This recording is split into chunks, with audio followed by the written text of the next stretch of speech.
வணக்கம். இந்த நாளில் சின்ன சின்ன வெளிச்சங்களில் இன்னொரு புதிய தகவலை தெரிந்து கொள்வோம். நிறைய வள்ளல்களை பற்றிலாம் நம்ம இலக்கியத்தில் படிச்சிருக்கிறோம் இல்லையா? வள்ளல்கள்னால் உங்களுக்கு தெரியும், தங்களிடத்தில் ஏதாவது கேட்டு வர்றவங்களுக்கு வாரி வழங்குறவங்க வள்ளல்கள். தங்களுக்கு இல்லைன்னா கூட கொடுப்பாங்க. தமிழ் இலக்கியத்தில் மனிதர்களுக்கு வழங்கிய வள்ளல்கள், உயிர்கள் மீது இரக்கம் காட்டிய வள்ளல்கள், செடி கொடிகள் மீது இரக்கம் காட்டிய வள்ளல்களை எல்லாம் நம்ம படித்திருக்கிறோம். அது மாதிரி ஒரு ஊரில் ஒரு 3 வள்ளல் இருந்தாங்களாம்.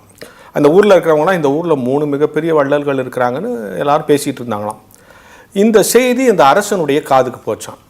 நம்ம நாட்டில் 3 வள்ளல்கள் இருக்கிறாங்களேன்னு சொல்கிறாங்களேன்னு அமைச்சர்கிட்ட விசாரிச்சாங்களாம். அமைச்சர்களும் சொன்னாங்க, ஆமாங்க 3 வள்ளல்கள் இருக்காங்க. இந்த 3 வள்ளல்லையே யார் சிறந்த வள்ளல்னு அரசர் கேட்டாராம். அமைச்சர்கள்லாம் எங்களுக்கு தெரியாதுங்கன்ட்டாங்களாம். சரின்னு அரசரே என்ன பண்ணாராம், இந்த 3 வள்ளல்களில் யார் சிறந்த வள்ளல்னு நம்ம கண்டுபிடிக்கலான்னு சொல்லிட்டு ஒரு நாள் ஒரு பிச்சைக்கார வேடத்தில் முதல் வள்ளல்கிட்ட போய் கேட்குறார்.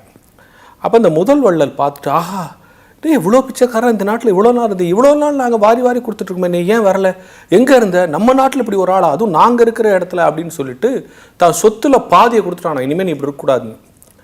இந்த அரசன், ஆஹா எவ்வளோ பெரிய வள்ளலாக இருக்கான், சரி 2வது ஆள்கிட்ட போவோம்.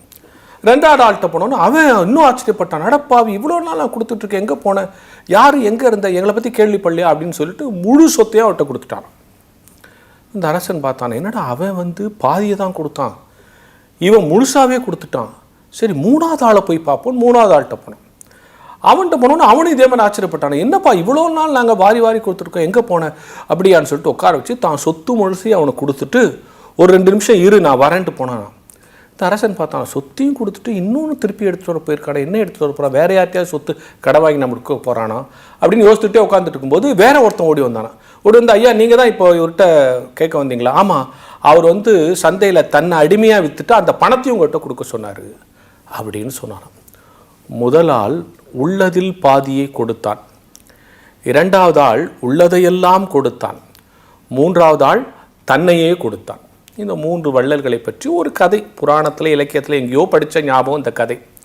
யோசித்து பாருங்கள், இந்த 3க்கும் இப்போ நம்ம பரிசுத்த வேதாகமத்தில் அடையாளம் இருக்குது. உள்ளதில் கொடுத்தது சகேயு, உள்ளதையெல்லாம் கொடுத்தது அந்த 2 காசு போட்ட விதவை, தன்னையே கொடுத்தது இயேசு கிறிஸ்து. எனவே இந்த 3ஐயும் நாம் வள்ளல்களின் கதையாக அல்ல, பரிசுத்த வேதாகமத்திலேயே படித்திருக்கிறோம்.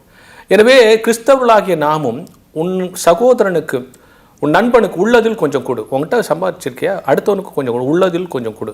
ஆனால் உன் குடும்பத்துக்கு, உன்னுடைய சகோதரர்களுக்கு, உன்னுடைய மனைவி பிள்ளைகளுக்கு உள்ளதையெல்லாம் கொடு. உனக்கு உள்ளதையெல்லாம் கொடு. உன் கடவுளுக்கு உன்னையே கொடு. இதுதான் இந்த 3 நாம் பெற்றுக்கொள்கிற டீச்சிங். அப்போ கடவுள் இப்படி நமக்கு கொடுத்தார், கடவுள் கொடுத்ததற்கான அடையாளங்களும் பரிசுத்த வேதாகமத்தில் இருக்கிறது. நானும் எப்படி இருக்க வேண்டும், எனக்குள்ளதில் கொஞ்சம் அடுத்தவனுக்கும் கொடுக்கணும். இது ஃபர்ஸ்ட் ஸ்டேஜ். என் குடும்பத்துக்கு எனக்கு உள்ளதையெல்லாம் கொடுத்துடணும், என் கடவுளுக்கு என்னையே கொடுக்கணும். இதுதான் ஃபைனல் ஸ்டேஜ். எனவே இந்த வள்ளல்களில் கதையிலிருந்து இப்படிப்பட்ட குணங்களை நாம் பெற்றுக்கொள்ள வேண்டும் என்கிற ஞான வெளிச்சத்தோடு இந்த நாளை தொடங்குவோம்.